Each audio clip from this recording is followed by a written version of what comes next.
Okay, wow. Sexual Mindfulness, Appropriation for Erotic Oneness by Fredrick Zal. So thank you so much. Take it away for us. Cool. Hi. So thank you so much. I've been loving today so far, and hopefully our conversation can continue and be fun with what's coming up. I was really excited when I was placed right after Shamika and Natalie. Shamika, I loved your work, so that made me a little nervous, both because, following someone amazing, and then secondly, because I'm talking about appropriation, and I was like, oh God, am I going to have to call them out? Like, that would suck. So I'm not. Like, your work was amazing, Shamika and Natalie, thank you so much. And I'm definitely going to reiterate a few of the things that they talked about, and there are a couple things I might lean into a little bit respectfully. But yeah, so when we talk about sexual mindfulness, and the Sanskrit aspects I will unpack as we go, and erotic oneness and kind of like what all that might mean. QR code up in the top corner, as if you want to email me. So I live in the Pacific Northwest. I definitely have a spiritual connection to the mountain chain here. I love being here because of that. I do a lot of work with marginalized folks and helping people shift their sensuality and sexuality from a place of oppression and marginalization to a place of embodiment.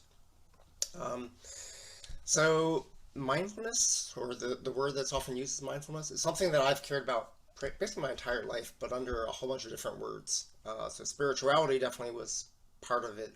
Ritual, dance, martial arts, Taoism, mountaineering, Chado, which is a Japanese tea ritual, yoga and tantra, meditation, resiliency, and survivance. And starting with the last conference, pronoia, I now put in there as one of the things that is now central to the work I'm doing, and love. I think that is in fact scientific, and we need to centralize love into our work. We have the choose your own adventure option. So I have 10 slides that are going to be about legacy around mindfulness. And then if folks want, we can just go straight to a roundtable discussion around it. If folks want more slides, I then have another 36 slides around how to actually integrate mindfulness practices for yourself, for your clients. And so after the first 10 slides, I'll pause, check the temperature, see how folks are doing. A lot of what I'm talking about today, the perspective that I'm bringing in, is primarily coming from Ilarion Merkuliev and Iamoto Honsai.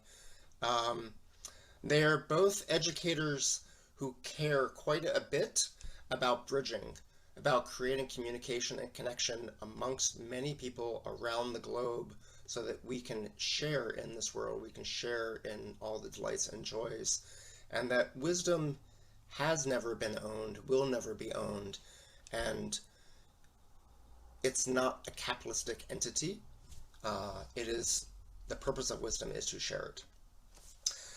So for me, sexual mindfulness basically starts with Thich Nhat Hanh and the work that they've been doing for a very long time. So 1975 is when they started getting the most well-known for their publications, but of course they already were faculty at Columbia and places like that in the 60s. And Jon Kabat-Zinn, who is known for the creation of mindfulness-based stress reduction, whose work is directly coming from Thich Nhat Hanh. They were in conversation with Thich Nhat Hanh, and a lot of their work comes from that. The word smrti, which we'll talk about in a little bit, comes from those communications, those conversations.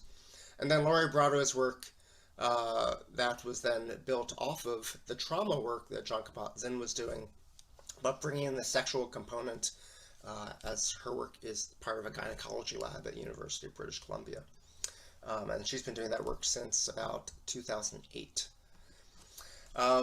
So as we're talking, one of the things I would like for you to maybe think about is this quote from Adrienne Rich, which bell hooks often used to refer to, which this is the oppressor's language, yet I needed to talk to you. So when we're talking about appropriation, how does that work? I'm not from Southeast Asia. I'm Persian. And so what does it mean for a Persian person to be talking about Southeast Asian practices? What does it mean for anyone who is not Southeast Asian to be talking about Southeast Asian practices? And I think this goes to the idea that wisdom is to be shared. But please keep that in your thoughts, and that can be part of our discussion. So sexual mindfulness, some of the earliest sort of publications were 1883. This fellow, Richard Burton, had a whole bunch of money, and he commissioned the translation of many Sanskrit texts from VIII, and they were translated essentially by people who are kind of like a peer review system. These were officials, medical officials that were hired by the British government, and they were hired to translate Sanskrit into English, kind of like the way the peer review process would happen. It is unclear if there are biases or not in these people, if they were sort of caught up in Victorian prudery or not. But that started back in 1883. And then in 1965, there is a translation of Koka's work, which really revived a lot of the interest in Tantra, or what we now often will call Tantra in the United States. And that really brought it to the center during the sexual revolution. So the language piece, and especially around appropriation, I very luckily was able to study with Ram Sharma for 2 years before he passed. And I am not a particularly good language student.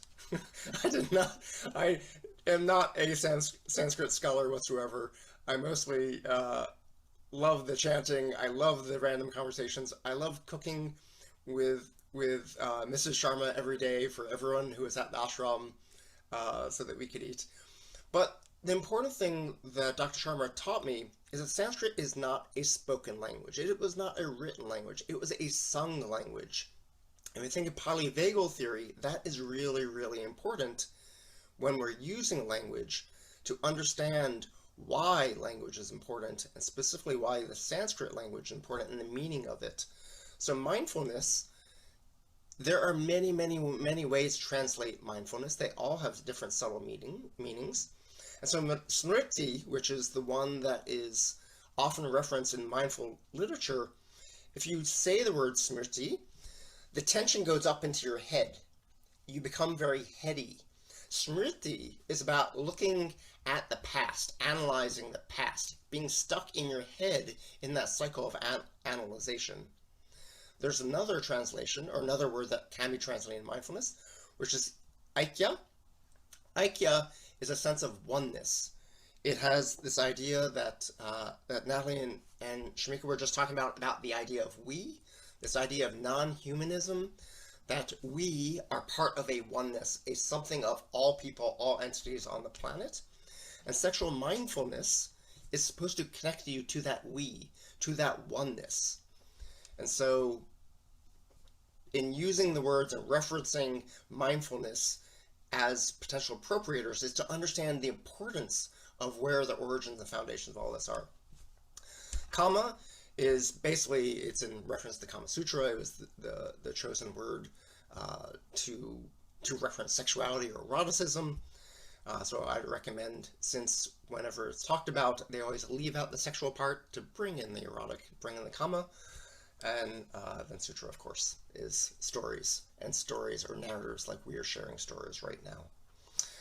So when you say these words, the breath, we were just, Natalie was just talking about the sacred pause breath. And it's really, really important to bring those sensations up into your body, to be able to feel the way that breath moves through your body, how it flutters in your nasal passages, how it cascades down your throat, to feel your diaphragm moving, your lungs expanding, pushing against your ribs. Breath is the only thing that all humans share. We have different bodies, we have different experiences, we have different traumas, but all of us share a breath, which is why when Natalie was putting forward a sacred pause breath, it's so important because it's a unifier for all of our clients, all of our students. It's the only thing that all humans share.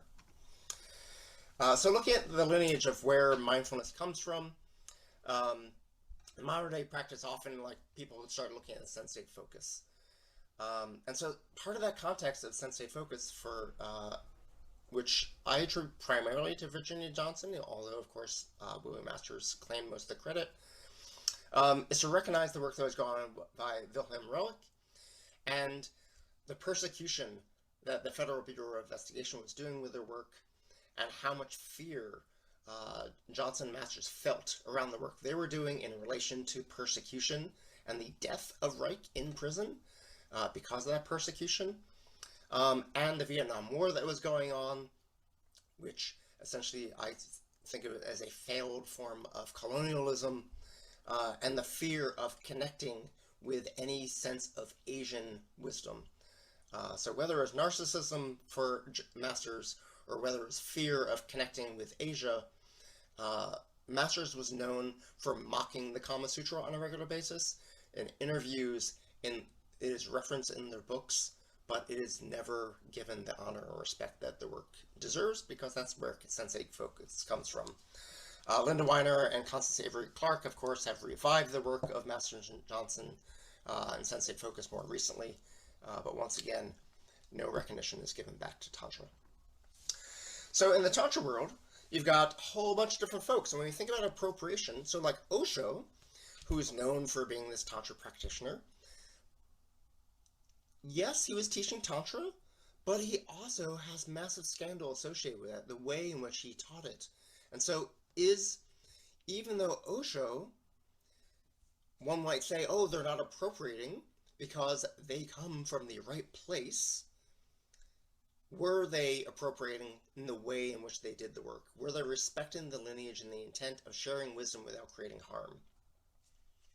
Some definitely will feel different things. I look forward to what people's thoughts might be.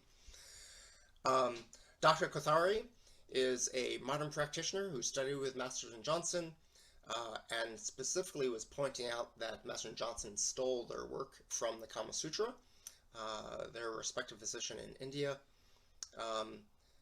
And their work has really focused on orgasm, where they started the International Conference of Orgasm, things of that sort.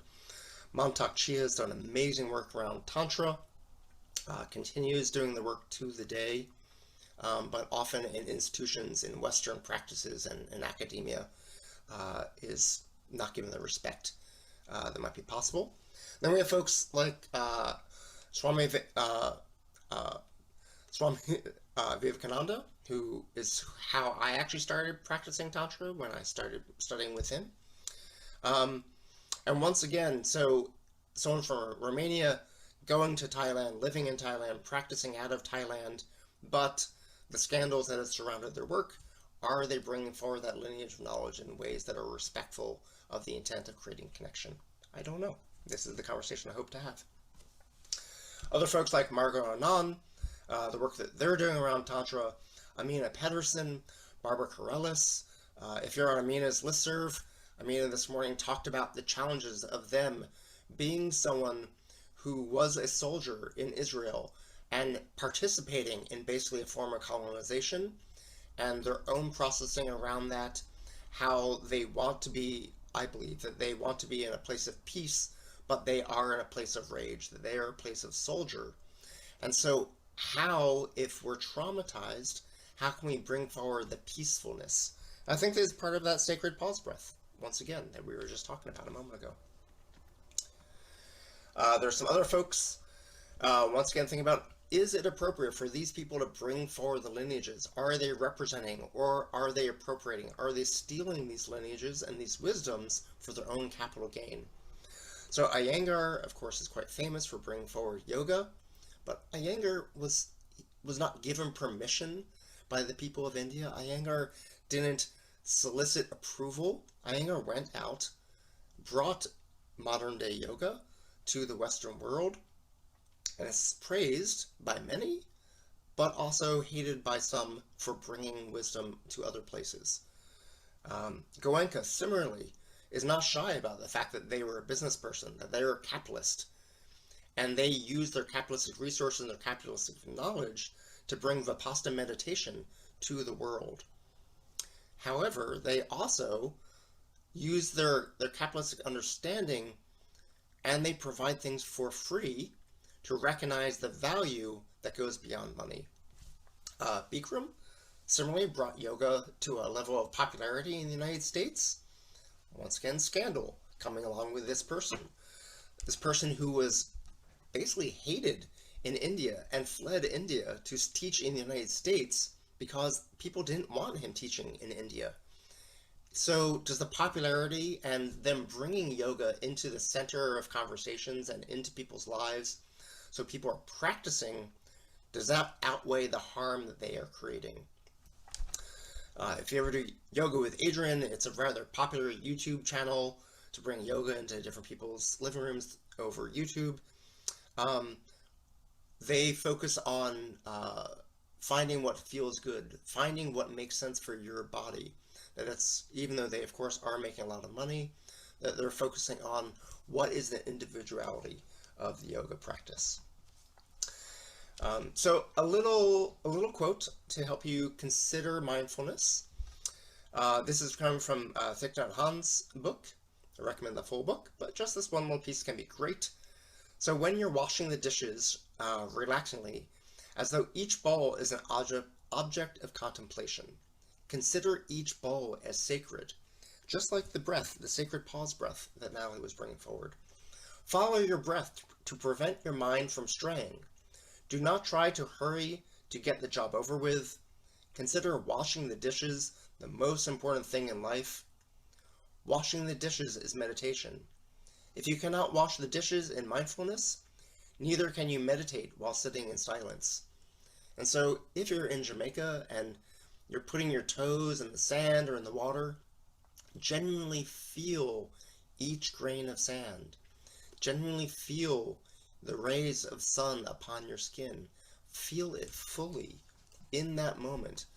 You can analyze it, but take a sacred breath, concurrent with analyzing that this sun feels good, this water feels good. Concurrent with that, just feel the phenomena, the sensation of the water over your toes, the sand between your toes, the sun on your skin. So that's a quick 10. If we want, we can go right to discussion, and here's some discussion prompts.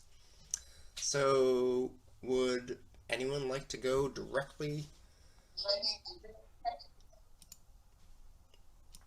Would anyone like to go directly to that? If not, I appreciate your prompts for us, but I think that they are really good discussion points.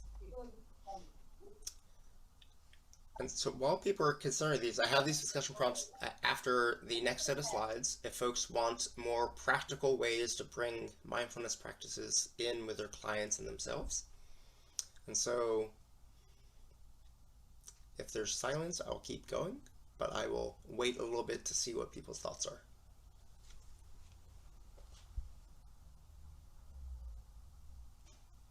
And you can toss stuff in the chat as well if you want.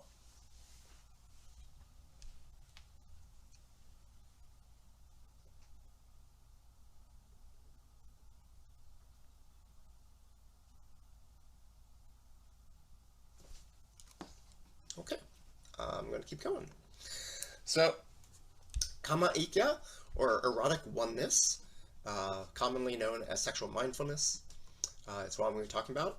So, as Shamika and Natalie just mentioned, mindfulness can be defined as present moment metacognitive awareness without judgment, reactivity, nor goal expectation. And so this is a photo of the Dalai Lama on one side, and then there's also a photo of the downtown of where the Dalai Lama lives and where he has to drive through every time he has to go to the airport. People will consider Dalai Lama to be enlightened. When the Dalai Lama is stuck in traffic going to the airport to fly around the world to give all the talks that the Dalai Lama does, they remain enlightened while in traffic. Enlightenment is not about moving beyond the world. It's not about moving beyond troubles and traumas of our lives. It's about recognizing how to have a connectedness to that oneness, to all the energies and powers of the universe, while concurrently feeling trauma or upsetness. And so Master and Johnson had their whole human sexual response, which you see in the bottom of the diagram. And then Reed, 30 years later, recognized that this orgasm is not a destination, and it's not a plateau, it's not a peak, it's not this mountain that you're climbing. the idea of le petit mort, that an orgasm is a little death. It is a surrender into all that is around us. It is a opening up.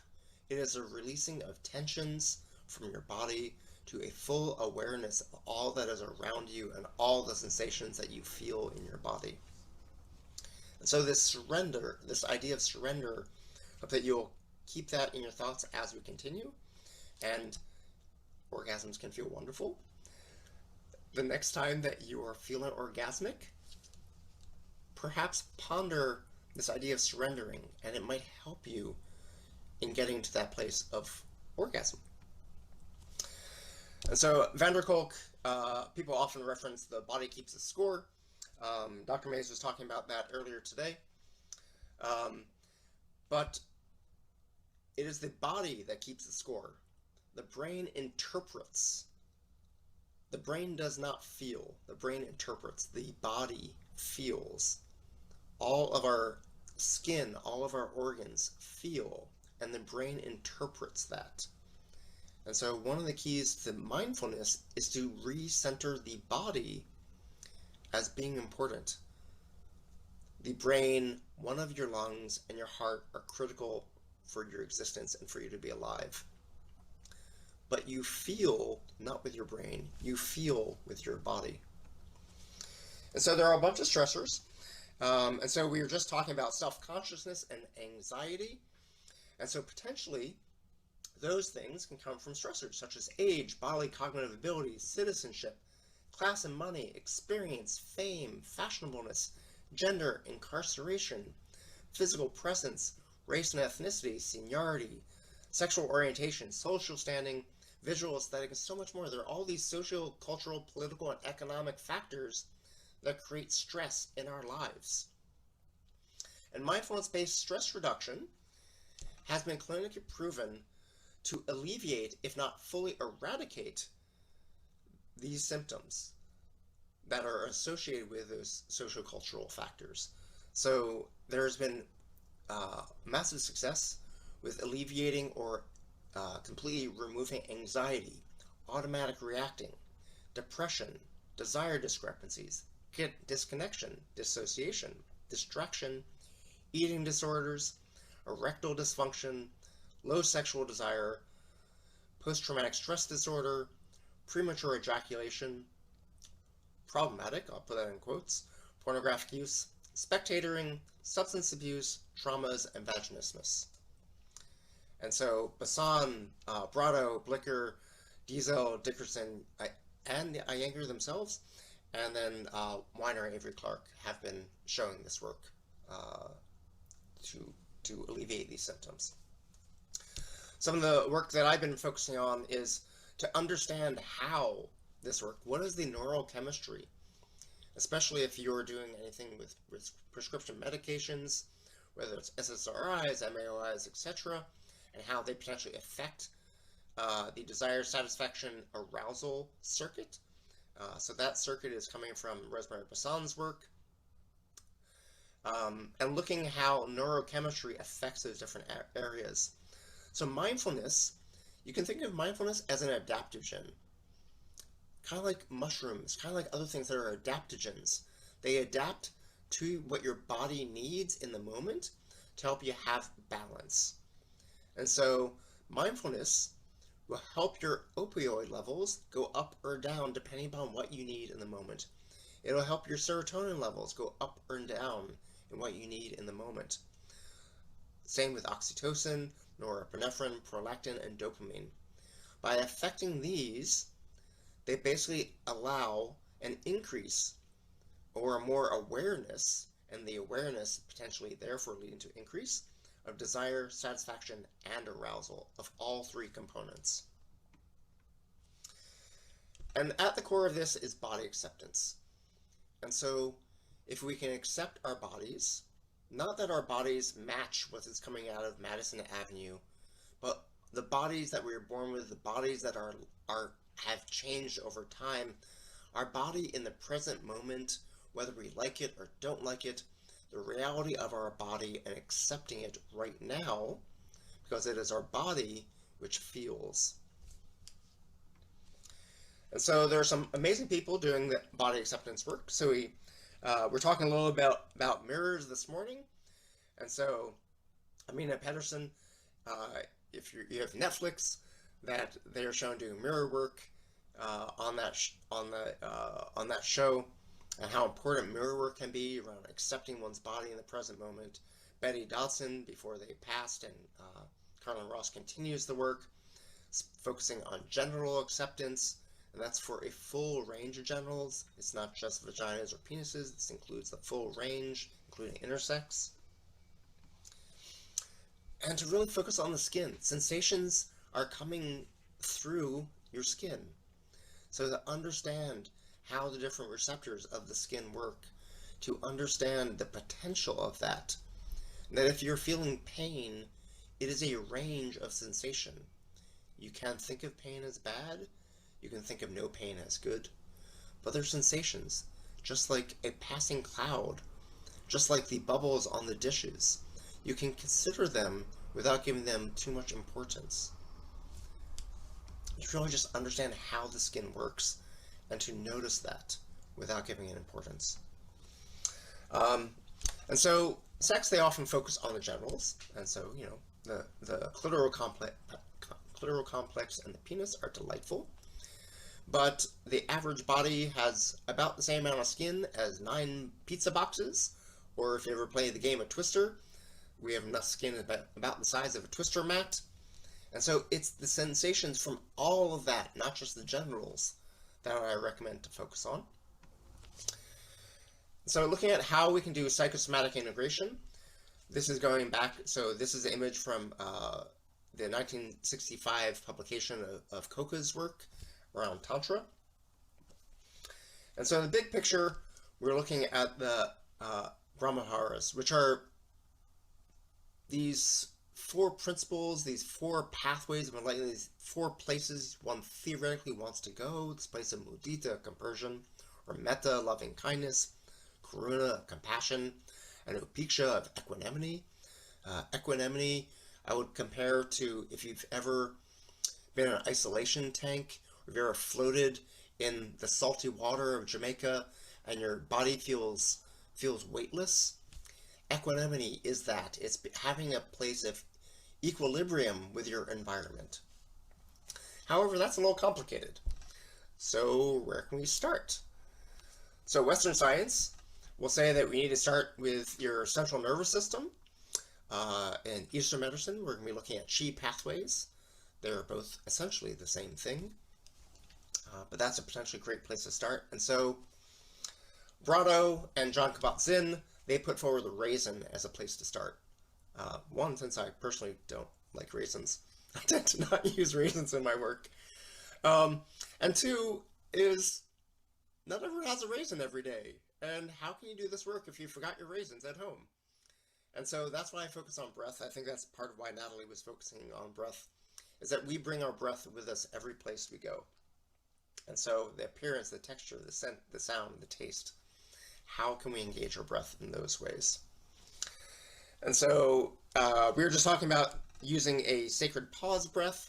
Similarly, I recommend for you to basically take 5 breaths. I recommend that your breath in through your nose and then out through your mouth. The nose was designed to be the place that breath comes in. The mouth was primarily designed for the breath to go out. And for your breath out to take approximately 2 times as long as your breath in, to slow down your heart rate, to slow down your focus by slowing down your breath. And so for the first breath, to consider 5 things that you're seeing while you're breathing. The second breath, consider 4 things that you hear. Third breath, 3 things that you feel. The fourth breath, 2 things that you smell.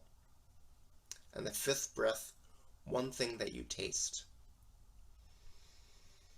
And the sacredness that Natalie was talking about is after the exhale, before you start the inhale, consider nothingness. The slow emptying of breath without the lungs needing to inhale or exhale, and to slow down into that. Once again, the way in which the lungs work, the chest works, the ribs pressing against the lungs, the way it tensions your skin as you're breathing, how the pelvic floor changes, how the changes in the pelvic floor and your breath affect your genitals. To really think about that with each and every breath. A simple place to start is with basic sensuality. And so there are many ways you can go about that. Perhaps feeling water cascading over your body in the shower, running your fingers over the bark of a tree or the bumps of a wall or the sand of the ocean to feel with your fingers, or maybe the way that wind is passing through your hair. How does that feel? And this is about interoception. So body awareness, to go back to a place of feeling, not interpreting. This is about your body, that your body feels, your brain interprets. It's about the phenomena of perception. And so when you're seeing, what are the hues, the darkness, the light, the variations in the light as it comes into your sight? Not, is this a good thing or a bad thing, but what are you perceiving? Same thing with sound. The softness, the loudness of the sound, the temper, is it fast or slow? So what are the perceptions? What are the phenomena of what you're experiencing with sight, sound, scent, taste, touch, temperature, intensity, and nothingness? So once again, with sight, so around sex, perhaps you want to use blindfolds to limit sight. Perhaps you want to play with the brightness of light and how that can tension the body. Or perhaps you like the subtlety of candlelight. There are many different ways you can engage sight around sexuality. With sound, what are the sounds that excite you, that inhibit you? Does the snap of a switchblade get you excited or nervous? Or a whip? Or the snap of a latex glove? The sound of your own orgasm, or of your partner's moans or orgasms. What are the sounds that excite you or inhibit you? How can you enjoy them, appreciate them, no matter where they are in that spectrum, from excitement to inhibition? What are those sounds for you in your experience? Scent, similarly. We were talking earlier about body odors, but could you consider that odor to simply be an odor? Not good, not bad, something to be explored and appreciated. Whether it's the scent of someone's body, or leather, or rope, or latex, or your favorite candle, what is the experience of that scent? Similarly with taste. How are you using taste in your sexuality? What are you enjoying around taste? How can you explore that? So like the Naya Tamari image, it was not about exhibition, it was about shifting the temperature of the food to the body temperature so that the flavors would burst into one's mouth because they already were raised to the temperature of the body. And so those tastes were bursting forward. Similarly, whether vaginal fluids or semen or drool, what are the tastes that you appreciate or you experience in your life or in sexuality? Touch, which is something we're all very familiar with. We touch things all the time, but do we fully immerse ourselves and sink into that touch? Feathers, what are the emotional reactions to that touch as well? Temperature. Are there different sensations? Is the air conditioning in your hotel room making you shiver? Is the warm breeze coming off the ocean bringing you joy? What are those temperatures that you're experiencing, from hot through cold? How can you utilize temperature in your sexual play in ways that potentially will be exciting for you or your partner? Certainly intensity. Do you prefer the lightness, of a feather? Or do you prefer something to be more intense? Something that is stimulating your body with a larger amount of stimulation, that's redundant, with a larger amount of input. So what type of intensity do you want in your sexuality? Or the deprivation of that? You know, whether it's a vacuum sack, whether it's a ball gag, whether it's blindfolds, whether it's being an isolation tank on your own. How might you cut off some or all of your senses to better appreciate your understanding of oneness and connection from yourself and your understanding of self to all that is around you? So the body practices, these once again are coming from Tantra, from Vajrayana. They're totally co-opted by Master Johnson and Kolodny. They really started talking about sensate focus in 1982. But these practices actually come from the 2nd century, and then their publication in English in 1883. And so when you're doing bodily explorations, I recommend to stay curious. Imagine that you're being on the moon and you're touching and exploring the moon for the first time. You might have some preconceptions of what it would be like, but if you've never been to the moon, your preconceptions might be entirely blown. What does it really feel like to be on the moon? What does it feel like to touch your own body, to touch the body of another person without preconceptions? What is it as a pure sensation? And so the starting practice, even though sensate focus, they look at handwriting and things of that sort, the first thing you need to do is to recognize that if you are touching your own body, that your fingers feel your thigh and your thigh feels your fingers. So you first need to get to a place of pure perception without interpretation. What do your fingers feel when you touch a tree? What does your body feel as water is cascading down you in the shower or in a bath? At some point, if you're touching another body, what does touching them feel like to you from a place of self-motivation, without worrying, are they liking how I'm touching their hand? Are they getting nervous about it? What is it for you? What are you feeling? And so as you explore sensate focus techniques, start off with simple touch and pressures. So I recommend either touching yourself with a feather so that you can extend your touch through the feather. Consider that to be a prosthetic, an extension of yourself, but yet without the confusion of your hand feeling your thigh feeling your hand. With a feather, potentially, you only feel the feather. You start ignoring the top of the feather that you're holding, and to focus on the sensation, the pure perception of that sensation. You could also explore with other textures, whether it's your pants or the sand by the ocean or a fur pelt, whatever other textures you want to explore, but things that you can explore the sensation without the misinterpretation of one thing that's feeling the other and creating a recursive loop. So sensate focus, it starts off solo. Tantra always starts off solo. It starts off as a celibate practice. It is a solo practice that can eventually have people participating, but it starts off very much as a solo celibate practice. And to explore your own body like that moon, to explore your own body without any preconceptions.